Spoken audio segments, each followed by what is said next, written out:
Dr. Nicole, what's up? Hello, hello. How are How you? you doing? I'm good. Good, How about yourself? good. I'm good.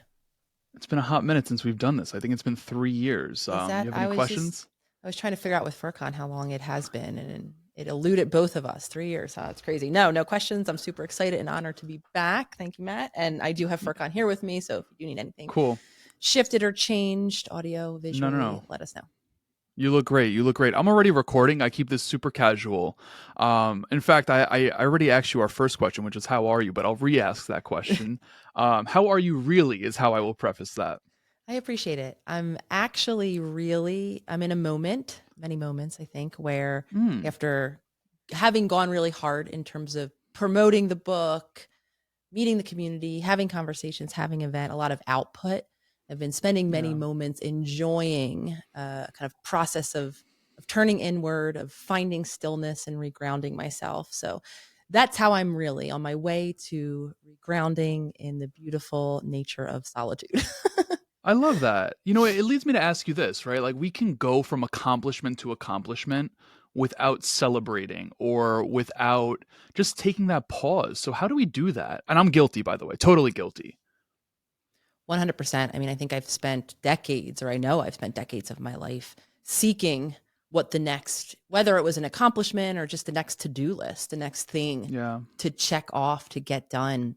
And after doing that for decades, I came to realize how not only empty did I feel, to speak to your point, I Mm, wasn't pausing to celebrate accomplishments. And to be honest, a lot of the accomplishments that I was seeking weren't even connected to what I mm, now am finding to be my true purpose, my true passion. I was doing things for other reasons, really aimed at, being seen in a way, being acknowledged, being celebrated.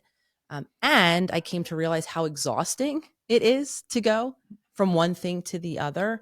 And I think there's many yeah. reasons, of course, that we do it. I think a lot of us get our sense of identity, of validation, much like I did in keeping ourselves moving, doing. I think for a lot of others of us, quite similarly, it always having something to focus our attention provides us kind of that focal point of safety where if we pause, we might be met with Mm, discomfort, like uncomfortable emotions, uncomfortable thoughts about ourselves. So I think it can be a helpful distraction. But what I'm yeah. coming to realize, to kind of come to a conclusion on all of this, of how important it is to have not only those moments of pause to replenish our energetic resources, how important it is to acknowledge ourselves and what Mm. we've come, what we've done, especially when we're doing things, from that deeper place of purpose or of passion. Yeah, for sure. I think one of the things that I've been doing, and I guess I didn't even realize I was doing it until you just shared this. I think I'm still using personally a sense of like externally getting the acknowledgement, but in a more healthy way. So what I'm referring to is I send voice notes pretty much every day to like my core group of guy friends and just like recapping the day. But as I hear you share this, one thing I'm actually doing is like talking about the wins of the day or talking about the big wins in ways. And you brought me to a revelation. So I just wanted to say thank you for that. And furthermore, I have to let you know I have both of your books right here next to me. And I just wanted to take a minute. I don't need brownie points. You're already on the show, so I'm not looking for brownie points, but I need to say thank you. And I mean, I don't even want to get emotional, but I'm a very emotional guy. The work that you are doing is so stupendous. Like I can flip through this book and show you page after page. I have notes, I have papers, exercises, like the whole nine. And I really think I'm a really big believer in giving people, as the kids say these days, their flowers while they're here. And you deserve your flowers for what you're doing in this world. So I wanted to make sure that I was saying thank you for this work. And I just, I really wanted you to know that it's beautiful work. Well, thank you. I had full body chills, Matt, when you were sharing that and seeing how well used and utilized the book, the concepts, and the exercises are within there. And even just thank you. I mean, the fact that we did connect now so early on, what is still so early on in my journey, 3+ years ago. So thank you for seeing and supporting my vision. Yeah. And I'm really grateful to hear that it's continuing to be of service to you on your journey. I have to ask you, since we connected 3 years ago, do you ever have moments? I mean, you're a creator, right? Like you're an author, you have content. Like, do you ever look back and I can say yes to this because like when I look back at old interviews, I cringe at myself. Do you ever have those moments as a creator? Oh my gosh. I mean, even hearing you and, of course, defining myself as a creator is not something that a decade ago you would have heard me using as Mm, a descriptor of me. I really thought my creativity ended when I walked out of my last art class in high school. I think it ended up being. And after really laboring through a dissertation to culminate or to get my PhD, which was the longest piece of writing I ever did, I more or less swore off that and thought I was just not a writer, right? That was just a hard project for me to complete. I did not have any uh, confidence in my writing ability. So, saying that to say all aspects of now embodying what I truly believe is inherent to each of us, our kind of unique creativity. So, stepping back into that role and then mm, doing so publicly, for me, while so much of the way that I've achieved for so long was aimed at, securing the connection of my mom, my primary caregiver in childhood. And typically what that looked like is I got very attuned and aware very early of the things that I was good at. And I would mm, continue to do the things that I was good at to be celebrated and validated. And as soon as I noticed that I was struggling with something or something that didn't come easy to me, I would quit. I would be like, okay, well, this isn't for me, and back to the lanes in which I know I can excel. So, sharing that to say so much of putting myself out as a creator publicly, while there is a little part inside of me that desperately wants to be seen for just expressing my thoughts and ideas and perspectives, there's equally a little part of me that feels so vulnerable in doing that.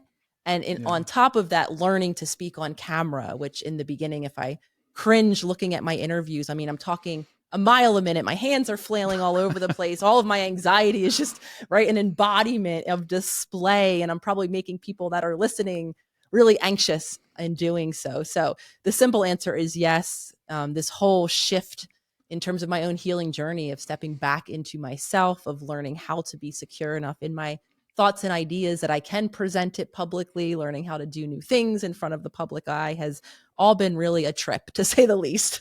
Yeah, for sure. This is why I love podcasting because of how organic it is. I didn't mean for this to connect, but I'm a part of your community, and there was a workshop hosted. You mentioned art class, and don't quote me on who it was. Forgive me for not remembering her name, but she brought us through an exercise, an artistic exercise, where we were to close our eyes, have a piece of paper and a pen or whatever your writing utensil was, and draw certain things without looking.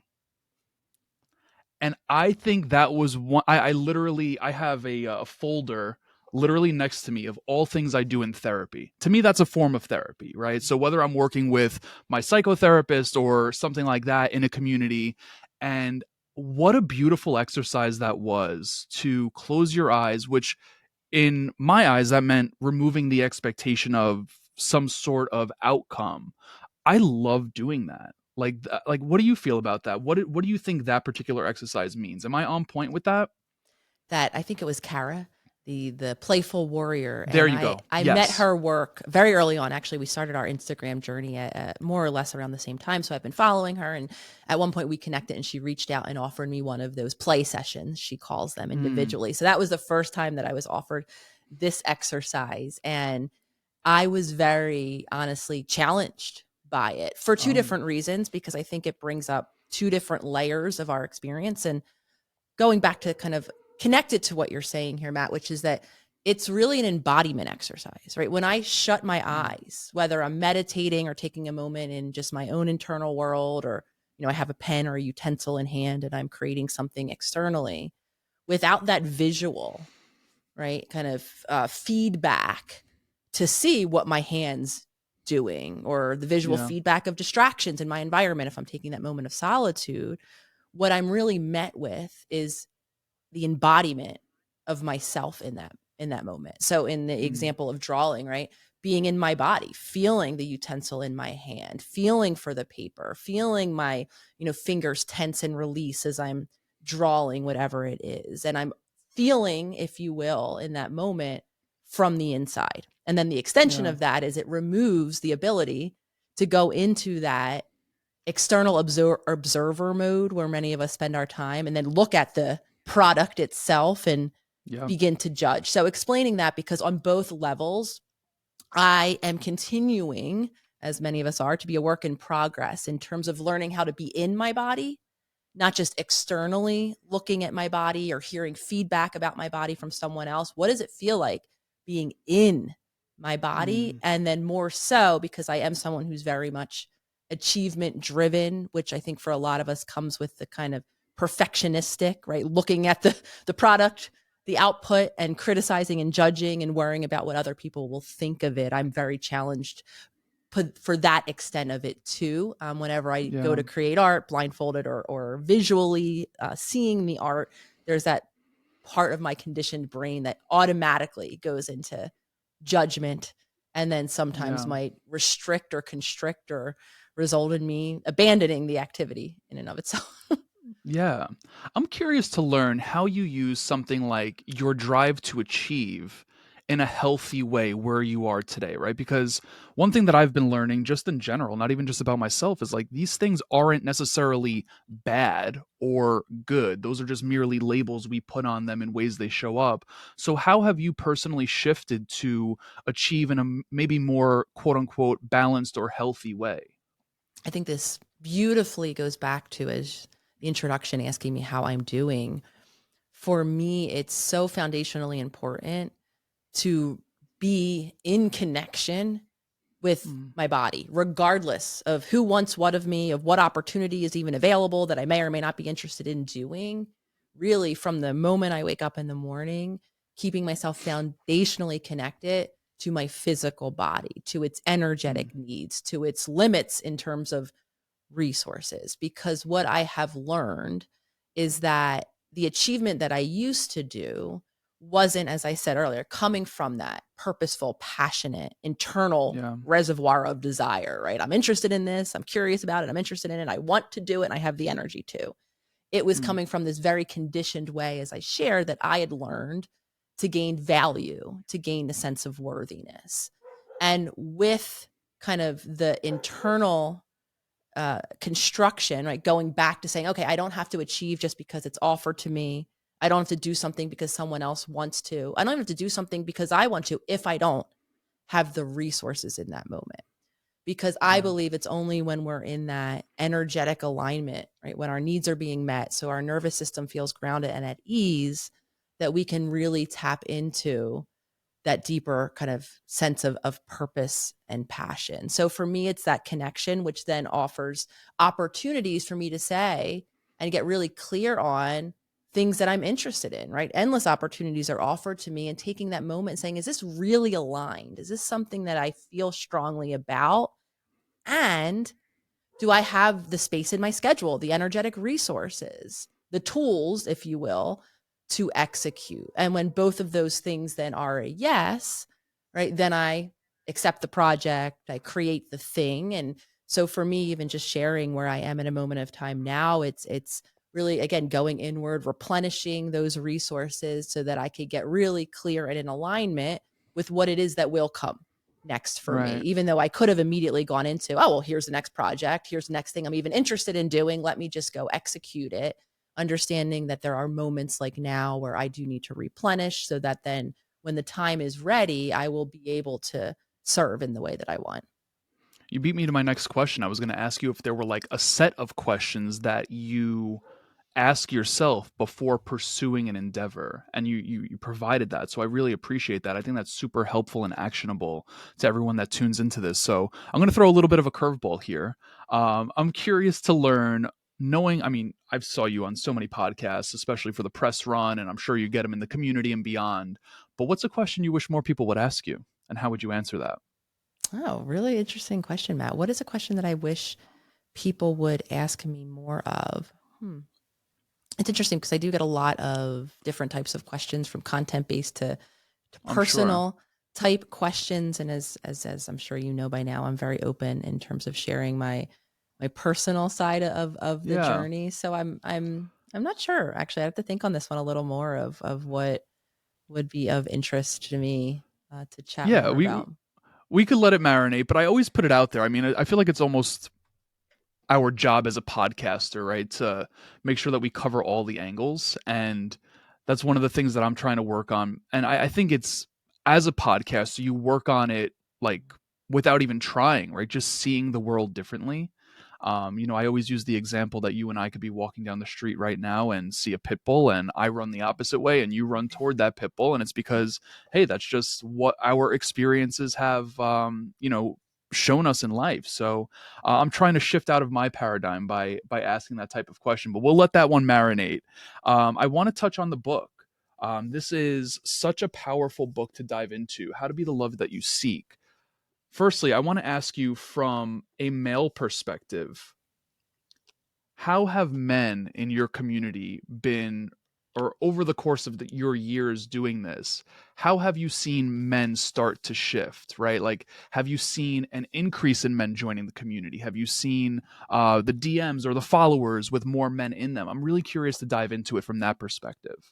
I really appreciate this questioning. And I do think from the kind of initiation or the beginning of the account, very consistently over now the 4+ years that the account's been live, and then the membership Mm-hmm. 3+ years, there's been a steady increase in the percentage, almost a leveling out. In the beginning, it was predominantly female based community, but over the years, there's been more men joining the Yeah. community, more men that I'm connecting with in podcast opportunities, or who have their own community that is more male centric. I think that, generally speaking, I think it kind of mirrors just the trajectory of growth that all of the Mm-hmm. communities continue to see. I think that globally, both genders, all individuals are really opening their eyes to new information, kind of beginning their own awakenings. And so I think that a lot of that is reflected in just the continued growth of the communities, with more and more people being of interest in these conversations and in Yeah. having these conversations more publicly and vulnerably. And I celebrate, the continued increase in especially men, because I think there's so much of the conditioning that obviously I can't relate to, not being raised, in the male gender, but I think so much of it has compromised or created patterns of suppressing a lot of these important conversations, more so important communities for men to have Mm-hmm. access to, where even, individual males who are getting more comfortable with sharing their emotions, I think.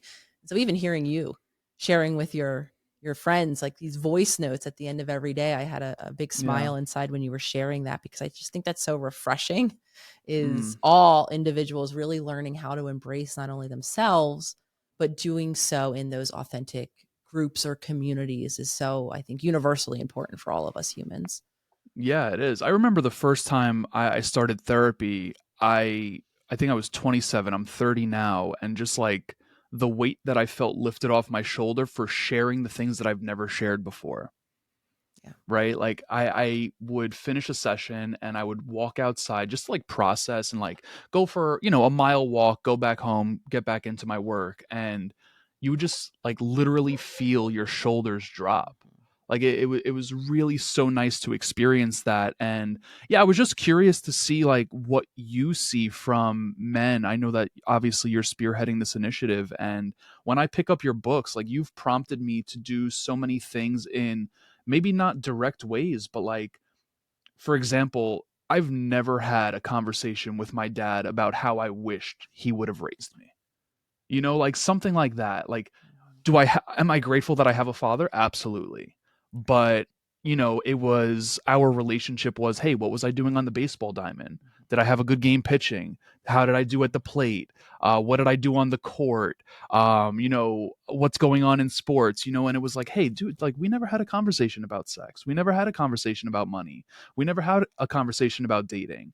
So one of the things that your book prompted me to do, and again, I don't even think so directly, but I still don't feel like I have the courage to have that conversation face to face. So what I did, I just wrote a letter. Mhm. I never even gave him the letter, but little starts like that, I think seeing men make those shifts, it's such a beautiful thing and it's so necessary, and I love that you're contributing to that tremendously. Well, thank you for sharing that aspect of your journey, Matt. I think it's so inspirational. And even your illustration of, right, I came out of therapy and my weight and my shoulders, right? Kind of, I Mm-hmm. felt that relief in my body. And I just want to continue to emphasize, so many of us have these deep rooted beliefs, habitual ways of being, right? That then create our external reality and our relationships, or whatever it is around us. And we're not aware of how deep rooted those beliefs are impacting our Mm-hmm. physical self. And I think when we really understand the body's role in our life experience, really, to just really Mm-hmm. generalize it, as much as I do believe is appropriate to do so. I truly believe that's where healing begins, because so many of us have these emotions, these beliefs, these aspects of ourself quite literally pent up or suppressed in our Yeah. bodies, and we don't yet know. I did not know, even coming through a clinical training system to become a clinical psychologist, I did not know how foundational and impactful the body is. All of those suppressed emotions, those areas of constriction, right? There's evidence, I think, by a lot of us having our shoulders up to our ears, all this tension is Yeah. sending signals that is going to impact the way our mind is interpreting, constructing, and creating the outcomes, or essentially the choices that we're making each and every day. And so for me, that was the biggest missing piece of the journey, is Mm. learning, especially when I think about a male population, right? Learning how to be with our emotions, not understanding them intellectually or solving the problem of them, or right, using our energy to just ignore them completely and keep barreling forward, which I do think are a lot of the habitual ways that men in particular have learned to cope, right? To not be Yeah. vulnerable, to not be weak, to be a provider, all of these things that I do think were embedded in the messaging and the experience that many of you might have had, that then, right, just keep us constricted, keep us playing roles, keep us endlessly exhausted, as we've been talking about. And I think when we marry those two levels of work, right? Knowing, having insight, having awareness, and really having those outputs, whether it's the therapist like you shared, or the community, or the art, or the movement, and really learning how to be in our emotions, I believe Mm-hmm. creates the most incredible transformation. You lead me to ask this question, and it might be a big question, so forgive me for that. But I had an individual, a client of mine the other day, who's a rather well known therapist who works specifically with couples. And he said, Matt, one of my goals is to help people make heart change and not just head change. And I resonated with that so freaking strongly, because there were times when I just started therapy where I felt like I was getting smarter, but I wasn't feeling it in my heart. Meaning, like, I mean, this is the wrong thing to say, but I'll admit it. Like, I almost felt like I could be someone else's therapist to an extent, because I started to learn, like, about psychology through my own workings. And I was like, how do we create that heart change versus just the head change? I'm not saying the head change is a bad thing. Like, I'm glad that I have that knowledge, but how do we make that change in the heart? I'm smiling. I think that, and then again, I'll just speak from my own lived experience. It is not surprising or a coincidence, I'll put it this way, that I ended up being a psychologist, being Mm, the person in the room whose task was to help someone else understand themselves. Because in the practice of doing that, I was gifted with an opportunity, however many hours a day that I had clients that day, to be outside of yeah. myself, in a sense. Yes, I was connected to my body and I could attune to different sensations in that moment, but I wasn't necessarily focusing on me, my life, what else was Mm, happening outside of the room. And so, saying that to say, I think the tendency to live in our mind, even to intellectualize, solve problems, become super hyper self aware, which 100% has benefit, I will always kind of break down change into two really simplified steps, with that being the first step. Become aware, become conscious, become present to the mm, habits and patterns, right? The internal dialogues, the emotional sensations in our body, the habitual ways that we cope with both of those things. Awareness builds the foundation for that second step, which is new action. Then, to use this mm, beautiful example of becoming more connected with my body, with my heart. Because I do think a lot of us, we have used as a coping mechanism, or have learned to use our mind, this very powerful mental world that we can spend endless amounts of time in any given day.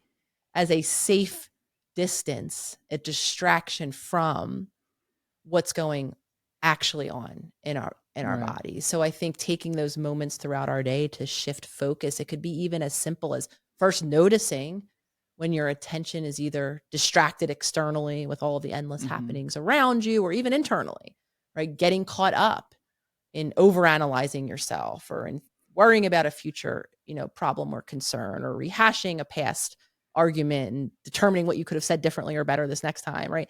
And in that moment, making the most empowered choice that we can make, which is coming into contact with the sensations that are present in my body. Because as I get Yeah. more present to my body, I can become more presently aware of all of those moments of stress, of dysregulation, of that conditioned patterning, the habitual way I will cope with that. So that, again, bringing this full circle, I can become more grounded. I Mm. can actually attune to those deeper wants and needs and moments of purpose and moments of passion, and make choices based on that deeper space. Because what many of us are habitually doing is we're relying on our habitual habits that have always created safety, but they're not actually coming, because this is a question I get asked very frequently, from our intuition. Yes, we're feeling pings of Mm. fear. We're saying immediately outside of our awareness, there's an uncomfortable sensation. So we go to our mind to overanalyze or become hyper, attentive to someone else or something else, not understanding that that's not our intuition, that what has happened there is our habitual pattern of how we deal with that upset that we haven't actually learned to be present with. So again, just continuing to highlight focus on the body. When we become more present to our body, then we can become more heart-centered. We can explore what our purpose and passion and our deep wants and desires may be. But it's, again, Mm. kind of like a peeling of an onion versus a kind of concrete 3 steps to know, right? What's intuitive, what's conditioned. It's really Yeah. becoming first intimately in contact with our physical body and that sensor, and then peeling back all of the layers of conditioned habits. And then we can start to, I think, lead from that most powerful place of our heart. For sure. I believe you had a conversation with Dr. Russell Kennedy, correct? Did I see Yes. something like that? Yes. Yeah. Yeah, he was talking about this too. We had him on the show a little while back, and you lead me to ask you, if someone's listening to this right now and they want to start to operate in the sense in which you're talking about, but they almost feel like their head is chopped off, and it's two different things: head, body. There's a big black gap there, big space, gray space. What is the process of reconnecting that so that we can flow, or have our attention flow from up here back into here? The first step, and I think it's a step worth celebrating, when we notice that there's that disconnect, that we're Mm-hmm. living, I used to call it my spaceship, where I was kind of at the command center. My body was going through all of the motions of life, but it did feel like this presence that you're talking about, this blank space, was away somewhere else, Yeah. hovering above on a spaceship. And that is that first step of awareness. It's important Mm. to note, right, how disconnected we are from our bodies, so then we can create a daily commitment or a consistent action of reconnecting. Take that second Mm. step of making that intentional choice. And that first step is pivotally important, that we also don't shame the fact that we can't yet attune to our physical sensations, because as I've been describing, that has been a protective space for us to be disconnected. That is because I think in that area of awareness, we do shame ourselves. We do think, well, I should be able to reconnect with my body, and what's wrong with me, and maybe I'm broken, and right, all of this endless criticism. When then we notice, and now we have that opportunity to create an intentional action, it really is about unhooking our awareness or our attention from wherever else it might be. Because this is, I think, another expectation or confusion that people have. Oh, I need to become present to my body, so my Mm. thoughts aren't going to happen, just need to stop, can stop. And the reality of it is that's not the case. We have to Right. learn how to powerfully make that choice of saying, yes, thoughts are running through my mind right now, right? My attention is distracted somewhere else on that spaceship, wherever else that it's used to going. But I am the person who can choose, right? I am the awareness that gets to say, I don't want to be paying attention to that space anymore. And then we can rehook our attention on our body, and it will take us exploring whether our Mm. breath right? The fact that we are always breathing, that in breath, that out breath. For some of us, that can be the hook of attention, right? Let me just attune to the sensations, how my rib cage or my chest or my belly feels as I'm inhaling and exhaling this oxygen. Others might, have more benefit by doing a kind of grounding attention practice, which can look like, let me unhook my attention and rehook it on the feeling of my body being supported, whether I'm on a Mm. walk and I can really focus on my heels and my muscles as they're walking me upon the earth. Maybe I'm sitting in a chair and I can focus on how my thighs and my back feel supported. Again, if I'm laying, really feeling the support of my whole body on the ground or on the bed. Right? Those are two different areas. And what we're looking for a focus on is not the narration or the judgment of what I'm noticing. It is, what are those sensations? Am I noticing Mm. areas of constriction, of ease? Am I noticing any temperature-based sensations, a heat, a coolness, right? Can I feel my muscles working? Can I feel that relaxed ease around those areas of support? And then the more I practice that, continuing to emphasize the practice piece, because again, the thoughts are going to continue to happen, giving Sure. me another opportunity to reconnect.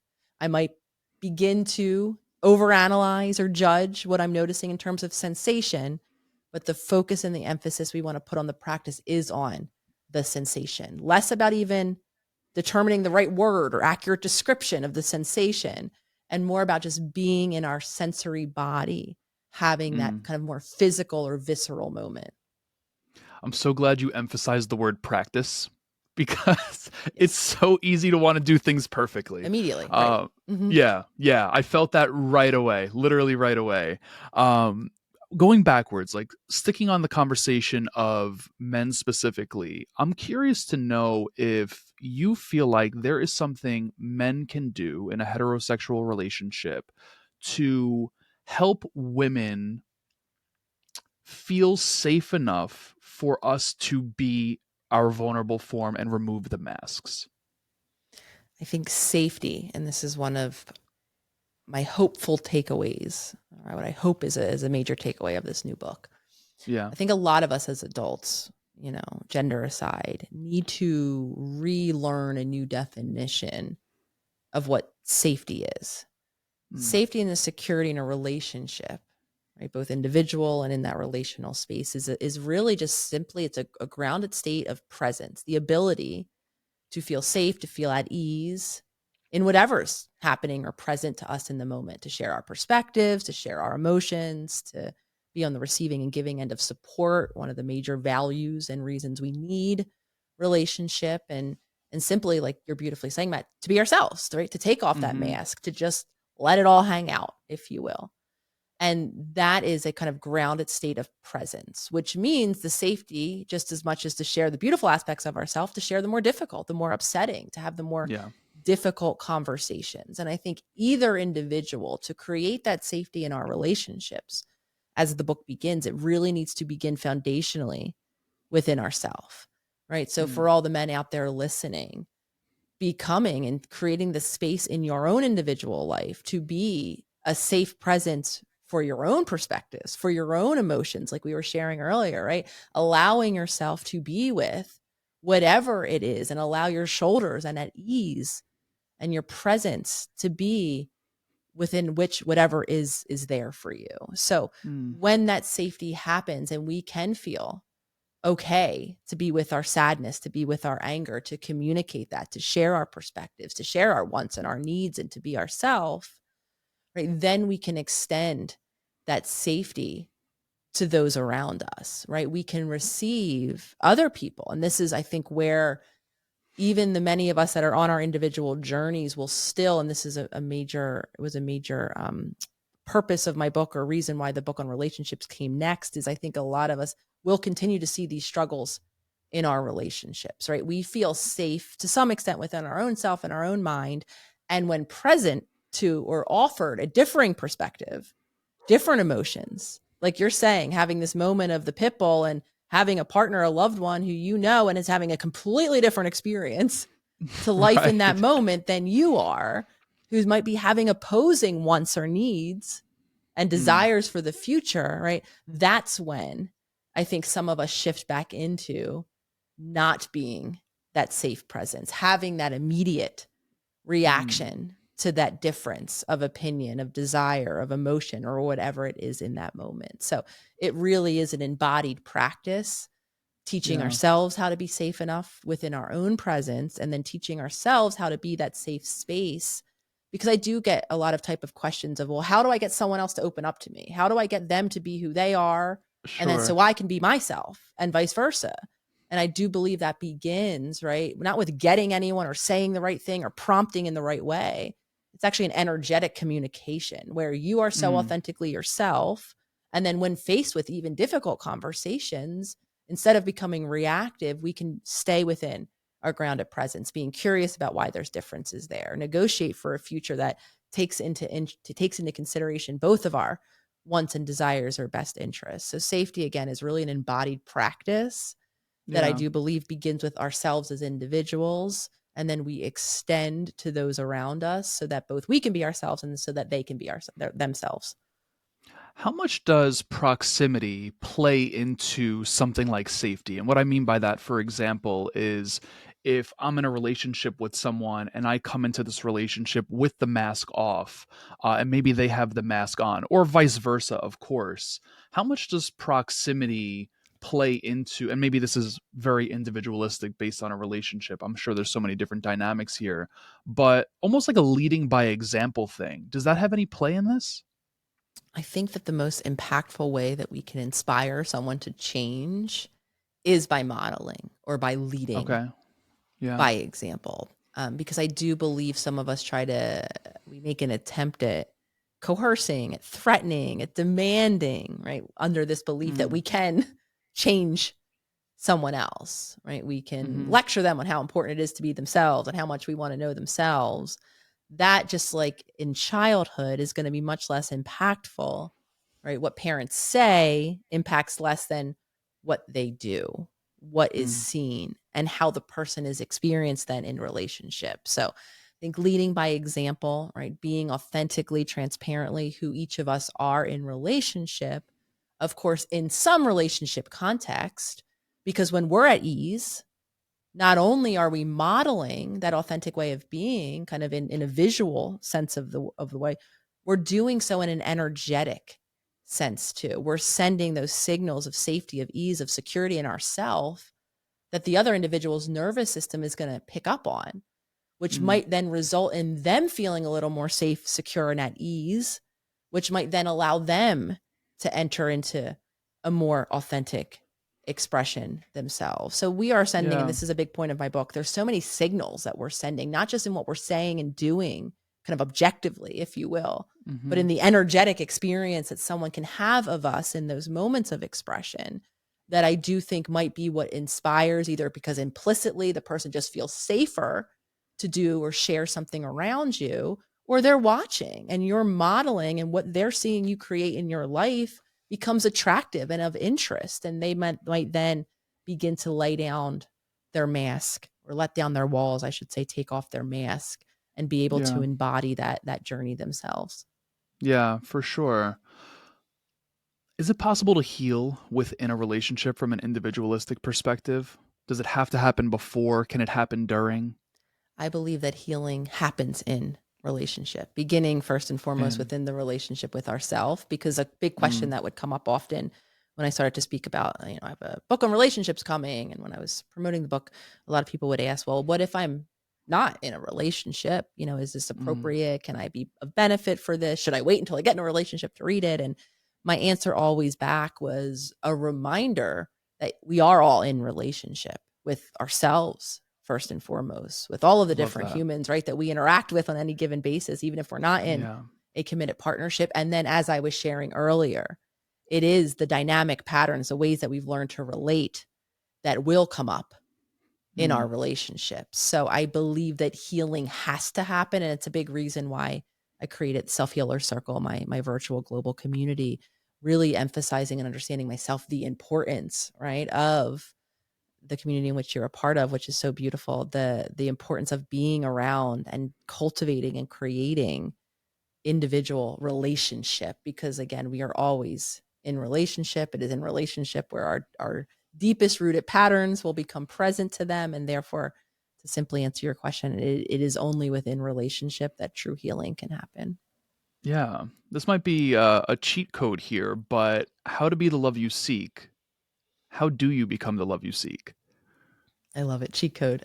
Again, it is really, truly, as all things, I think endlessly frustrating to many people because there is no simple Yeah. answer, right? Being it is the process of kind of everything, the themes that have been woven through our conversation here today. It's first being present to our embodied self, right? Not just living Mm, in our mind, how we think or want things to be, really in that state of grounded presence within our bodies as well, so that we can begin to unpack or peel back those layers of conditioning, creating that true safety and security within ourselves, which does include nervous system regulation for a lot of us, so that we can even explore. I can't tell you how many people, especially as they kind of biologically age, come to the awareness somewhere even quote unquote late in life, if you will, that they don't know who they authentically are. Right. mm, So really creating the safety and the security for that curious exploration, right? Creating space and pause in my day, even as I was sharing when I evaluate what I'm going to do or what I'm not going to do. I mean, that begins foundationally first with my needs. Well, what do I need today? What does my body need? What is it hungry for? Does it need movement? Does it need rest? Right? How is my breathing? Is it indicating any moments of stress that I can help regulate? And as I create that safety and that security within myself, reconnecting, of course, with my heart, which I've come to learn is the most powerful organ in terms of those signals that I've been referring to, those unseen electromagnetic, energetic signals that our nervous system is always sending out. Our heart is sending them out at a much greater distance than even our nervous system. So, being the love we seek is really returning, I believe, to that state of mm. wholeness, the safety and the security where we can be in our own presence, regardless of what we're present to, which then will allow us to be curious and connect with different other individuals, to join together in not only safety and the support, but in collaborative action, which is really how we were wired to be. And I think that is then how we extend being the love we seek to all of those around us with whom we're in relationship, because we do become a sensor of Yeah. safety, of security that can have such great impacts on all of those that we'll interact with. I love that. The homecoming. In the subtitle of your book, the last part, Heal Your Relationships, I'm curious from your experience if you see any commonalities and or differences between men and women in regards to what they do need to heal. That's an interesting question. I think commonality, I think in a lot of ways, humanity, each of us unique individuals are more similar than I think that we are dissimilar. T- Yeah. And I think to heal our relationships, the number one universal similarity that joins us all together is learning how to be not just self-aware, because I do think, Mm, especially with somewhat of access and resources that people can allot to kind of these more kind of self-awareness endeavors like therapy, like self-help. I do think that people are awakening in that realm, as we were sharing earlier. But I think the embodiment of being in a relationship joins us all together, because I think very few of us mm, have been modeled from the caregivers to which we were born to. Very few of us have been modeled true emotional resilience, or really simply the ability to be with and navigate our emotional experiences. And when we can't do that, and we do all of these other habitual things that we've kind of been referencing throughout, right? We distract ourselves yeah. with achievement, we live only in our minds, endlessly analyzing, or we suppress so much down because we've learned so many emotions are inappropriate or are dangerous, or whatever.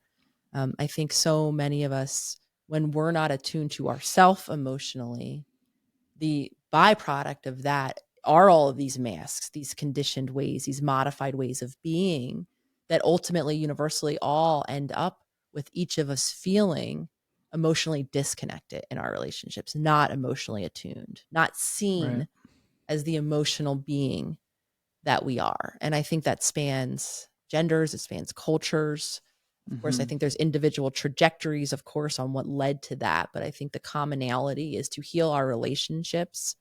We need to learn how to be embodied in our emotional self so that we can actually be an emotionally attuned participant in our relationships. Yeah. Are you familiar with Ricky Williams? He used to play in the NFL, running back, Miami Dolphins. No. He said something on the show, and I loved it. He was like, Matt, like, and from man to man, it's like, dude, I'm in a locker room with 50 plus men, numerous times per week playing in the NFL. When I left the NFL, he goes, one of the things that I realized that a lot of men don't realize, and I'm sure it spans beyond men, is that the greatest gift we have as humans is the ability to feel, our emotions, right? And how often do we not feel them for the sake of what you said earlier? It's uncomfortable at times and anything else. And you just reminded me of that. And it's a good reminder for myself because there are definitely times I'm scrolling the phone still and Netflixing and all of those things. So I appreciate you bringing me back to that.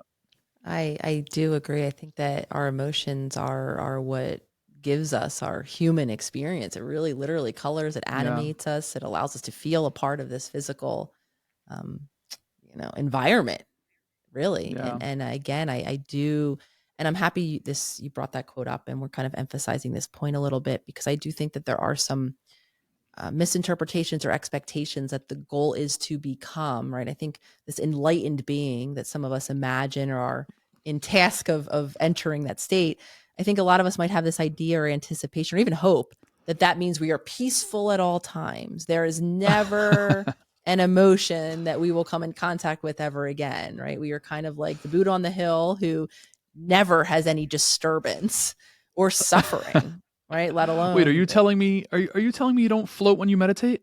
and, I think that is, in all seriousness, I think that's a lot of the expectation, right? We do, and we put the pressure on ourselves to be like not bothered ever by Yeah. anything. And that's just to speak to the point of emotions being a natural part of the human experience. I mean, they're an important part at that. They are Yeah. messengers. It's important for us to get in contact with our aggression or with our anger to know when our needs are being unmet or our boundaries are being violated. Mm. Anger isn't just something as, and I think this definitely applies to men in particular, isn't just something to be avoided. It's an important Hmm. messenger that can be channeled into healthy aggression that can help us actualize the change, the protection, the movement that we need. Similar with loss, it points us to things that are important to us, right? Fear shifts us or urges us to avoid the things that could be threatening. All of these Yeah. emotions have such value. And I do think that when we have this expectation, not only do we put an unrealistic expectation on ourselves, we close ourselves off from having the human experience and from gaining the benefit that these emotions are. But again, this all goes back to kind of the full theme being here. Very few of us as adults have learned to be with our emotions, to say, hey, they're not something shameful. This Yeah. information is here for a reason. It might not objectively map onto what's happening now. It might be a remnant or an emotional memory from my past, though I Hmm. can show up consciously in support of saying, okay, this emotion is a physiological event in my body. And now let me intentionally choose what I'm going to do with this information, whether it's, oh, okay, this is a remnant of the past. So I can kind of reframe, this is not what's happening now. All the same, I can create that safety and security back in my body because that physiological reaction is real. That's why Yeah. shaming doesn't work, right? Just saying, oh, I shouldn't feel this way. Well, my body is having this reaction. So even if it's not objectively what's happening now, it is a remnant of a similar past experience. It's still physiologically real in this moment, right? Mm. And then if not, if it is an objective marker of, wow, I'm angry because I've just been violated, now I can intentionally, right, not just lose control of my anger and become a reaction where I'm yelling, screaming, punching, hitting, but where I'm consciously and intentionally in control of maybe the fact that I do have to overcome something that's threatening me or remove myself, but I'm doing so in that intentional state of awareness. So again, becoming embodied, Yeah. I believe that presence to the emotions allows us to then begin the process of creating our ability to tolerate our emotions so that we don't have to just habitually react to them. And so that we can show up in that grounded state of presence, take the value and the message that they're giving us, and still be in alignment and in control of what we choose to happen next. I love that. One thing that really helped me is keeping the emotion wheel on my phone, like just a picture of the emotion wheel, um, really to help me identify what it is that I'm truly feeling, right? Because anger is very surface, but what's under that? What's causing that anger? And it's not to say that I don't get angry. I get angry, like any other person would get angry. But that was a really, really big help, was just keeping that there. And it's like, oh, you know what? I'm really feeling angry because I feel disrespected, or I feel this, or I feel that. Absolute game changer. Like just being able to identify what it is, right? Yes. I think And that I was cool. 100%, I think that's a beautiful step to take after there's been a slight pause, because I think Mm, this is another area where we can overstep the senses, the sensations, right? The visceral, the embodied, or the yeah. somatic experience, and just try to hyper analyze, well, what is this feeling? Is it that feeling? Is it this feeling? Let me make sure it's the perfect Yes. word.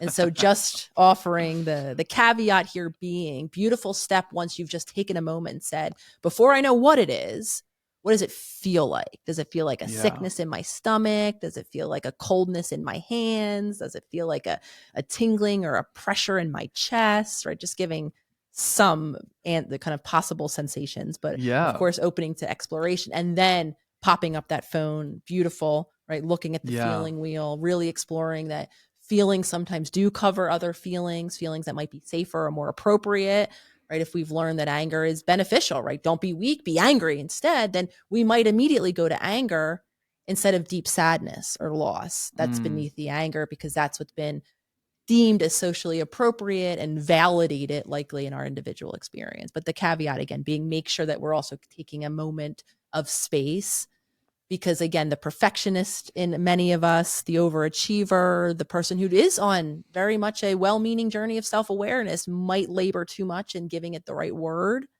and might mm, then bypass what it feels like. So what it feels like absolutely. is just as important as the perfect label to give it. And I do think it can give us another set of understanding as we do get down to those deeper core emotions. Absolutely. Absolutely. Now, when someone picks up this book, which by the way, it's going to be linked in the show notes of this episode, YouTube, all of that good stuff. When someone picks up this book, if they could only take one thing away from it, what do you want that one thing to be? I think my number one takeaway would be um, the piece of information that I hope gets embodied into a practice, in terms of how impactful we are and can be in our relationships, because Mm, it is those past earliest models of relating that drive so many of us into recreating, repeating, always picking the same partner, always showing up in the same ways, continuing to always feel the same way with unmet needs, and then trying to find the more perfect person that absolves us of this deep feeling. And as we become a more empowered participant, I think that would be the takeaway, right? Not only becoming aware of all the different ways that we are recreating our past pain, really, in a very mm, sense of the word, and then allowing us, and throughout the book are many different, as all my work offers, embodiment type practices in terms of how to begin to inhabit that space of awareness, beginning to see the yeah. patterns that are driving our actions as individuals in terms of the life we're creating, in our relationships in particular. Because I do believe so many of us, as I once did, we feel helpless and powerless within our relationships. We feel broken at our core, intrinsically flawed, unlovable, unworthy, right? We don't feel, we do feel maybe that the people that we're picking are always causing us suffering, and we don't feel like we have Mm, any control over picking them or what they ultimately do in the relationship. Some of us feeling even helpless to leave problematic, dysfunctional, even abusive relationships. So understanding again that we can always enter that empowered space. Of course, understanding how to do that will be many tools that you meet throughout the book, but that is my number one takeaway with really all of my work. How can I be an I love empowered that. participant in the life that I'm creating, participant, because I do think very few of us feel that, and how can I begin to take those embodied actions? I love that. That is incredible. Again, the link to the book is in the show notes or YouTube description everywhere, as well as um, the workbook. I have the workbook too. I went through that. That was awesome. And I'll also throw in the community link. Anything else that we should be putting in to make people aware of? I appreciate all of those links those are all of the places to get more information on the new Cool. book, the community, of course. Any social media though presence, I mean, any social media platform, I should say, that listeners like to consume their content will have a version of the Holistic Psychologist being the handle. And I definitely suggest, if you're not following on your social media of choice, definitely do so. These are conversations and content that are released daily, and a really, really growing, beautiful community Mm. where so many members are engaged in the chat. I mean, I've even seen relationships develop between Oh, different that's people making awesome. comments and connecting then outside of social media. So if you're looking for free, accessible information, of course, you don't have to buy any of my products, my membership, or my book, though I do appreciate the support. Come find the content each and every day on social media. You are super active on social, so that is for Yes. sure, without a doubt. I'm going to try and squeeze two last questions out of you. This one was actually asked to me by Dr. Michael Gervais on the show, and I was like, you know what, dude, I am going to steal this question and ask it to I every love it. single person that hops on after. The question is, how would my life be different if I knew what you know? Or How would how would you? our life, yeah, our Yes. community? Yes. I think our community, our species, put it this way, would be different if we not only became in that empowered space. I'm going to kind of go off of what I was just talking about a little bit, because I do think so many of us feel and react and live in the world in a disempowered way, which creates a lot of suffering for ourselves and other people. And when we become empowered, as we begin to heal not just our mind, our Mm, body, right, returning to that state of safety and security, I think that our community and our species actually would be greatly different. I'm hopeful at the many of us that are embarking on this journey, because I think it would allow us to return to our compassionate, caring, heart-centered nature. I mean, it's one of the reasons why mm, we've not only survived as a species, have been able to proliferate and create the society in which that we are living now. It is really our ability to join together, to simply care about someone else's yeah. interest, outside of our own. That's what allowed us to form those groups. And this is why I'm so inspired to continue to put this work out there in all of the ways that I can. And this book in particular, because it really is the roadmap, not only Mm, containing that information, but allowing us to begin that journey. And I do believe it will have societal global impact for all of us. I love that. That is incredible. Last question for you. If you make it to whatever year you want to make it to, release as many books, shift society, change the world with your work, you do it all, but you could only be remembered for one piece of advice. Like this advice is like etched into the tombstone. What is that piece of advice? I think the number one piece of advice that I would want to take with me wherever Yeah. we go to next, and I would want to leave for everyone that stays beyond me, is that each of us has the information, the ability, the awareness, the insight to create within us, to Mm, know what it is that we want and that we need and that is best for us, and then to actualize on that knowing. I do believe that it comes from within.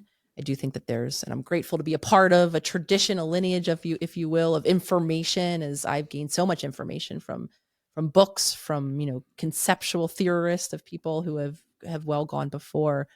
But I do believe it is that journey back within each of ourselves, not just to outsource or take which it is that even I'm telling you or mm. suggesting has resonated with me or helped in my journey, is to really begin that journey. So I think it would be some version of a statement that the answers and the power lives within each of you. And if that is a takeaway that I leave on this earth, on this planet beyond me, I think that I would be very fulfilled.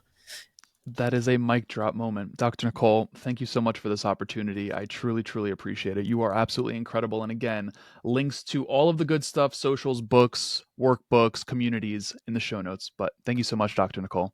Of course. Thank you again, Matt, for having me back. And thank you all for listening.